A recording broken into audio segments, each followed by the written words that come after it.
Hey guys, welcome back to Kyle Heath Art.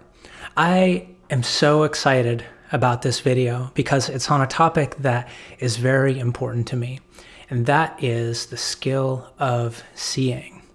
But before I dive into that, the painting that you see on the screen right now, this was my skills test for the month of October. Whew. Wow, I can't believe October is done already. So for those of you who aren't familiar, I'm on a 2-year journey to experience art on a really high level. And one of the things I do is at the end of every month of work, I create a painting to kind of gauge how I'm doing. How have I changed? Does art feel different than it did a month before? So that's what you're seeing here. Now, on most months, I'll also do kind of just a general recap of how my art went for the month.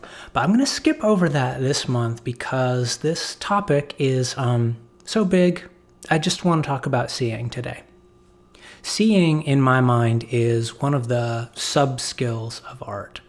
For those of you that don't know, in my head, I've kind of put together a general roadmap to all the skills that you might need to more or less kind of reach at mastery in art. I put out a video on that subject recently called the Roadmap to Art Skill. So if you want to see the whole list of skills that I think kind of get at mastery, you can see it in that video there. So in this video today, I'm going to do my first dive into these sub-skills and talk about it in detail. And I've decided to start with the skill of seeing. The reason I'm starting with this one is, number one, because it's very important to me. Developing and understanding the skill of seeing has had an overwhelming influence in my art over the past 6 months, especially, to the degree that I would say seeing is the most important skill in art. And in fact, you could almost see it as the only skill in art. So obviously that's a humongous claim. And in this video, hopefully I can sell you on that idea and get across in some sense what the heck I mean when I talk about seeing. Seeing is one of those things that is so obviously a component of art that I think most of us don't even recognize it. In my mind, we kind of take our seeing for granted. And because of that, we don't know how we see. We don't know how much we see. We don't know if we see. I know for myself personally, in most of my art journey, I've kind of had this idea that if I could see better, then I might be able to create better. But, I'm kind of just banging my head against the skill of art and trying to create something beautiful. But the more I've dived specifically into the topic of my seeing, the more I've become convinced that your sight is the big limiting factor in your art. It's the efficiency level in all of your study and practice. So to start off in trying to define what I mean by seeing, let me list a couple synonyms in my head. Another way you could think of seeing is engagement, attention, absorption, awareness, and noticing. So by those words, you can kind of tell that I'm not just talking about visual seeing, but all kinds of awareness. I'll keep going with this and you'll see what I mean. Say I'm drawing a figure. In a basic sense, I can obviously visually see the model. But what am I able to notice about the model, to apply it to my drawing, and what is just invisible to me? Let's say that I don't see the anatomy, how the anatomy fits onto the body as a whole. If I can't see that, then my drawing might end up making the model kind of look like a sack of potatoes. But if I have a familiarity with anatomy, I can see it on the model and draw a picture that kind of looks like a real person. So now you might say, okay, Kyle, I get what you mean when you talk about seeing. You're talking about knowledge. You can see what you've learned. So to be able to see anatomy, you have to study it. And yes, this is absolutely part of what I mean by seeing. It's what you know. And this is because seeing begets familiarity. When you're familiar with things like anatomy, your inability to see is no longer a barrier to you creating something. You just make the anatomy, possibly without even having to think about it. And this is what I mean when I said your sight is the big limiting factor in your art. It's the efficiency level in all your study and practice. So you might ask, why bother with all this philosophizing about what seeing is? Why not just study a bunch and then I can see everything I need to see? Colors, value, gesture, design. I can take a class in any one of these and learn what to look for when I make art. I would say definitely do this. It would be a shame to not take advantage of all the hard-won knowledge that artists of the past have discovered. But if all you can see are the things that people tell you to look for in art, then I think your seeing is limited, and you might be missing out on the funnest, most interesting adventure that art has to offer. And that is seeing the world in a way that only you can see. And that's something that I'm going to try to get at in this video.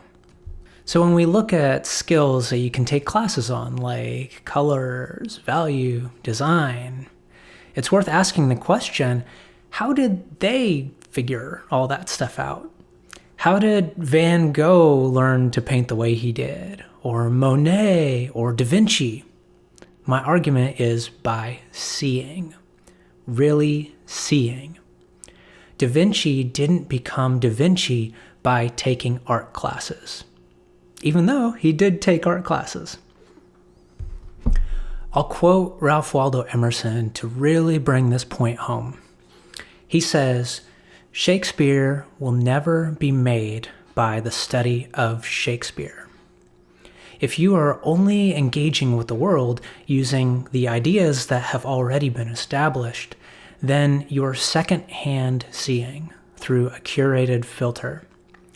This is not seeing in a big sense, and therefore you'll never see anything new, and you'll never be able to see what only you could see, what your unique genius resonates with.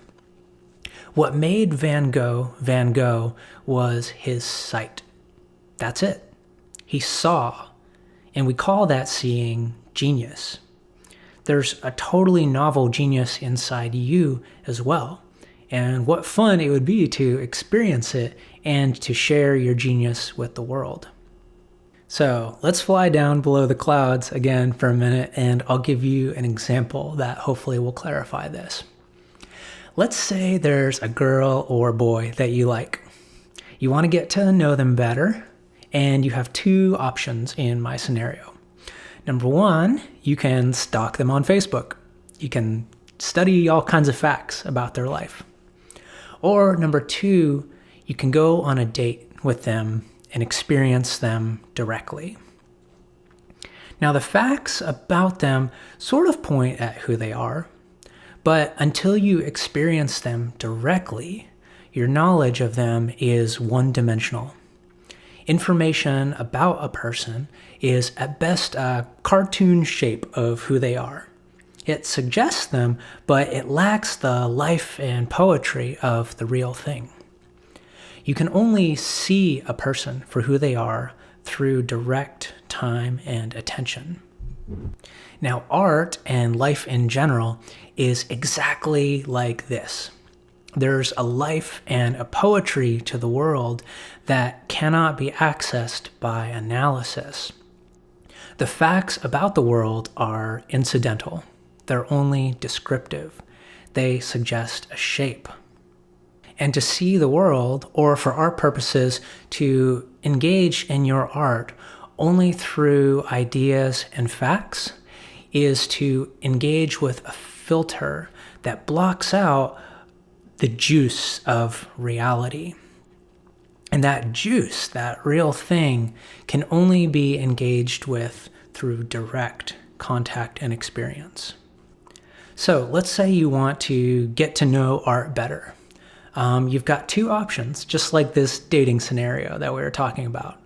Number one, you can accumulate information, which, is like learning and study. And like I said, that is a great and necessary part of developing as an artist. And option number two, which is kind of like our dating scenario, you give time and attention. And what option number two cultivates in art is familiarity. Familiarity helps us see not just what is important or useful to us at the moment, but everything. The reason sometimes we have a tendency to want to lean on established knowledge is that stuff tends to be most conducive to utility. We have goals that we want as an artist, and learning skills fits neatly and perfectly into the things we want to do with our art. But when we're restricted to only practicing art in a way that furthers our goals, that makes us level up, that gets us closer to having a career, we're not developing a familiarity with art. We're collecting disembodied skills. I can now draw a face, which is useful for commissions. There's a utility connected to our acquiring of skills through knowledge and facts. But it's the uselessness of tinkering around on a blank page or observation of a bug on the ground. That's the stuff that produces familiarity. This is at once a tremendous waste of time and also the only way to go on a date with the universe. What's the use of a cup of coffee and a great chat with a friend? The framework of usefulness strips out all the life and beauty of a sacred act. The only way to skillfully make art is to just do it. Say you suddenly have 100 legs. How the heck do you coordinate all of those legs to walk? But a centipede just walks. It's not a big deal. It's not a source of pride that he can do this unbelievably complex dance. He just walks in complete, thoughtless familiarity. What if we painted like this? This is the fruit of wasting time, playing, tinkering, messing around, giving your time and attention. Now, talking about seeing in the context of attention for a minute, I think will help to bring more clarity on this subject too. Specifically, I'm going to talk about a spectrum of attention versus intention. You can think of your attention and your intention as kind of opposites on a spectrum. The more kind of needs and worries and stuff that you bring to your art practice, the more distracted you end up being. I think all of us can relate to that. You sit down and you want to create something, but maybe you have a day where your brain is just full of this storm of worries and thoughts. A lot of times it's kind of hard to access that space where really good, productive, fun art comes. So that's what I mean by this attention and intention spectrum. So if you see those two things on a spectrum and you see the skill of seeing as being able to apply more attention to the stuff you're engaging with, then to see more is not to strain and make an effort to look at something. That's applying more intention. To get more attention is actually to ease back on your intention.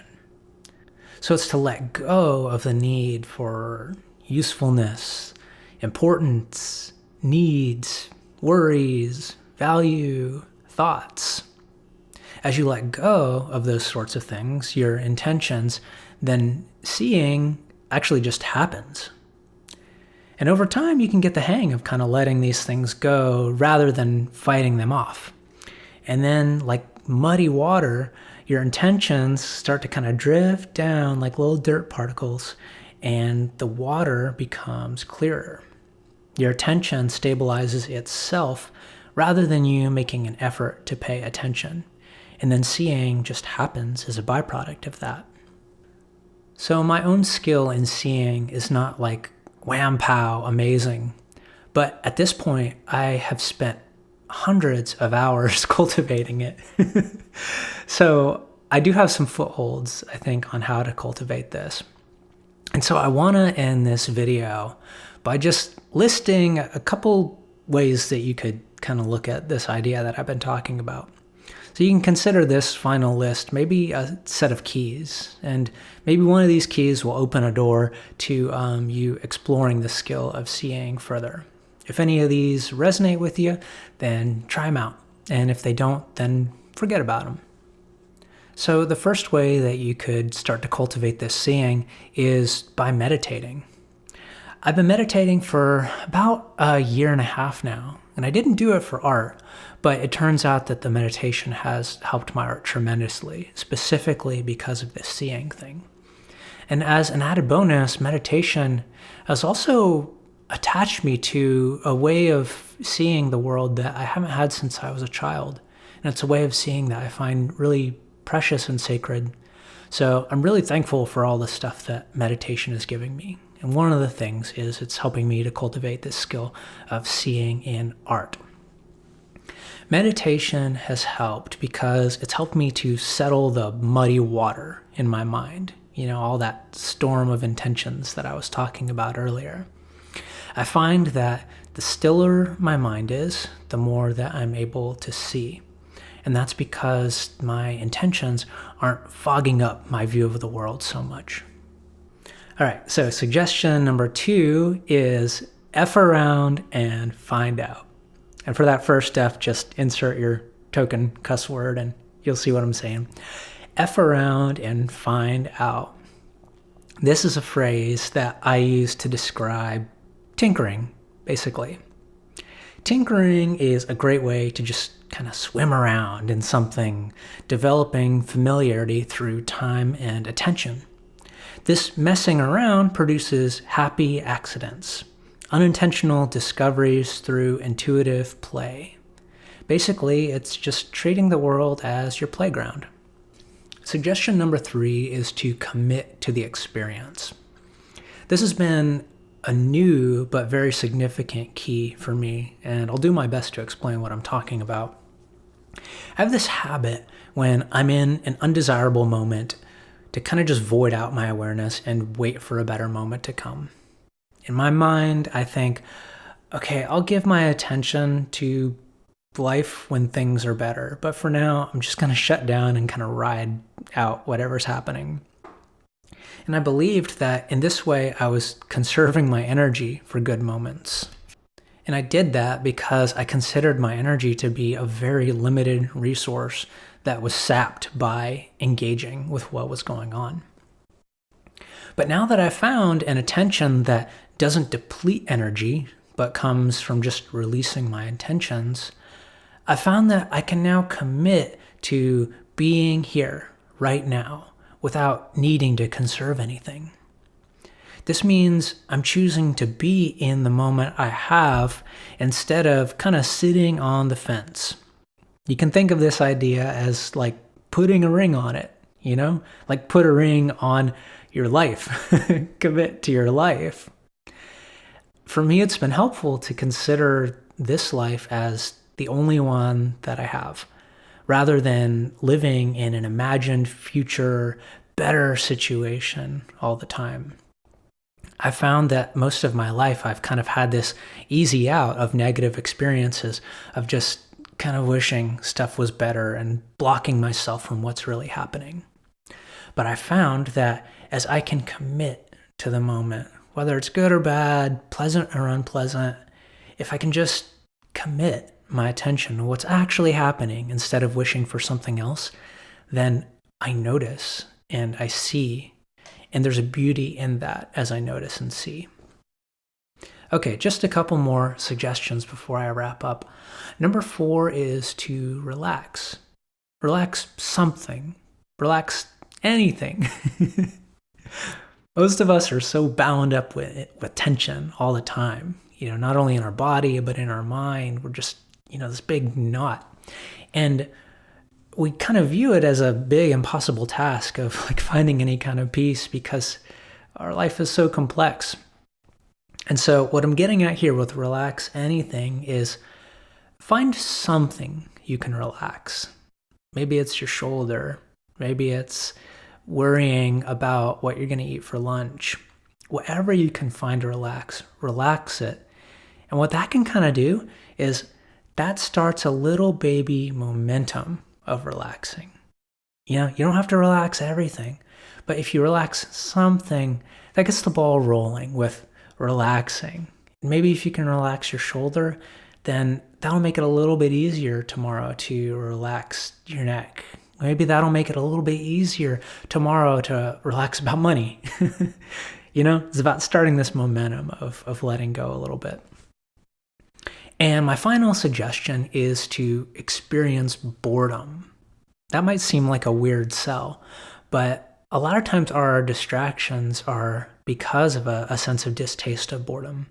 And so if you just practice kind of being in a situation where you don't need to be entertained, where things do feel dull, I found that can open up my seeing and open up the world a little bit. So that's what I can say about the skill of seeing in art. I think it's the most important art skill, and I think it determines the efficiency and ease of your expression. That's because seeing is the gateway between you and the world. Seeing cultivates familiarity, and that makes you doing art just what you do, effortlessly, like a centipede walking or a fish swimming in water. But far from being some unconscious or mindless act, this seeing is intimate and experiential and connective. It's knowing art just like you know yourself. Thank you guys for spending some time with me talking about a subject that I find really fun and meaningful. I hope that you enjoyed it too. If you liked this video, then be sure to click the like button and subscribe to my channel. And if you want to help me make more stuff like this, you can support me on Patreon. I've got a link down in the description. Thanks for hanging out, you guys, and have a great day.